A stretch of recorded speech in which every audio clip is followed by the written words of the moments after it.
The learned in early modern England were severely hostile to ballads. They said this in pamphlets and poems and treatises, and they said so with extraordinary vehemence. Here's a sampling of some of the sort of things they said. The first is from Stephen Gosson's The School of Abuse in 1579. London, he says, is so full of unprofitable pipers and fiddlers that a man who can no sooner enter a tavern but 2 or 3 cast of them hang at his heels to give him a dance before he depart. Therefore let men of gravity examine the case, and judge uprightly, whether the sufferance of such idle beggars be not a grievous abuse in the common realm. And here's Thomas Lodge in his A Defense of Poetry in the same year, 1579, picking up the same theme. Something really ought to be done about these people by the authorities. Believe me, he says, the magistrates may take advice, as I know wisely can, to root out these odd rhymes, which runs in every rascal's mouth, savouring of ribaldry. These foolish ballads that are admitted make poets good, and godly practices to be refused. Just from these quotations, we can see some of the problem that ballads presented to poets, or men who legitimately wanted to call themselves poets. These two writers were university-educated men, and they needed a way to differentiate themselves from men who didn't have degrees.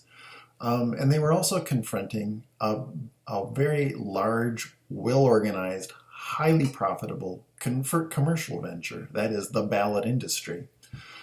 This was tremendously successful, perhaps more successful than we usually realize. According to some recent estimates, either between 26 or 36% of the print market in early modern England was made up of ballads. Poets sometimes say that they can't compete with that sort of enterprise, so they have an economic motive. But I think there's also something deeper and different going on here. It's not just economic anxiety. It's a more profound anxiety about how a learned man identifies himself in this period, and especially how he establishes marks of difference between himself and other men who want to call themselves poets. What is it, the implicit question seems to be, that is going to distinguish the true poet from the false poet, and especially in the all-important eyes of the patron? You can see some of that when, for instance, Lodge talks about the foolish ballads that are admitted, and they make poets good and godly practices to be refused. Refused by whom, we might wonder? Well, Thomas Nash, about 10 years later, had an answer to that. What politic counselor or valiant soldier, he asked, will joy or glory of this, in that, some stitcher, weaver, spendthrift, or fiddler hath shuffled or slumbered up a few ragged rhymes in the memorial of one's prudence, the other's prowess. It makes the learned sort to be silent, he said, where all they see are unlearned sots so insolent. And he returned to that theme in Pierce Penniless a few years later, when he mocked, quote, poor Latinless authors. They're so simple, they know not what they do. They no sooner spy a new ballad and his name on it that compiled it, but they put him in for one of the learned men of our time. I marvel how the masterless men that set up their bills in polls for services, and as such paste up their papers on every post for arithmetic and writing schools, escape eternity amongst them. Here you can see that Nash's big concern is that the category of the learned man is increasingly blurry. People who have university education and know, presumably, the true state of arithmetic and the true state of these other disciplines, and who in his eyes are therefore licensed to write and should be recognized and paid for their writing by patrons, are having to compete in the marketplace with uncredentialed fools, and especially Latinless authors, people who don't have the benefits of extensive education in the classical humanities. And these people, Nash worries, are indistinguishable from men of true learning like himself. And this, he says, has a pernicious effect on poetry writing in general, and implicitly on the poetry market for true poets.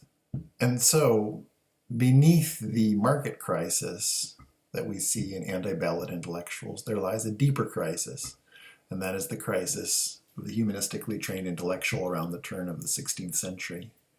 As vernacular learning arises, produced by all those Latinless authors, and begins slowly to displace the kind of Latin-based learning that men like Nash and Lodge have laboriously acquired, they face a problem.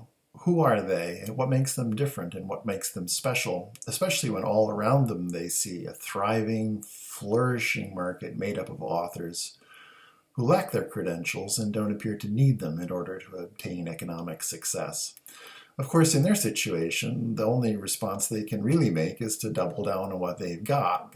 And so what they do is attack the new rivals that are emerging in the literary marketplace with all the more energy and with all the more disdain and all the more contempt. In 1592, Joseph Hall, writing in Martin Marsixtus, captured this brave new world of literary production that was emerging. Not only its outrageousness, but also the allure that it had for writers like himself. "I loathe to speak it," he said. "Every red-nosed rhymer is an author. Every drunken man's dream is a book. And he whose talent of little wit is hardly worth a farthing, yet layeth about him so outrageously, as if Halcyon had run through his pen. In a word, scarce a cat can look out of a gutter. Out starts a halfpenny chronicler, and presently a new ballad of a strange sight is indited."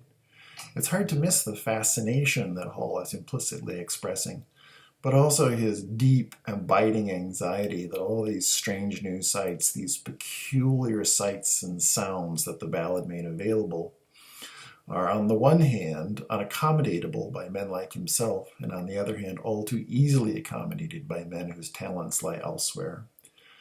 I think it's something of this charged ambivalence that we see in Ophelia's mad scene in Shakespeare's Hamlet.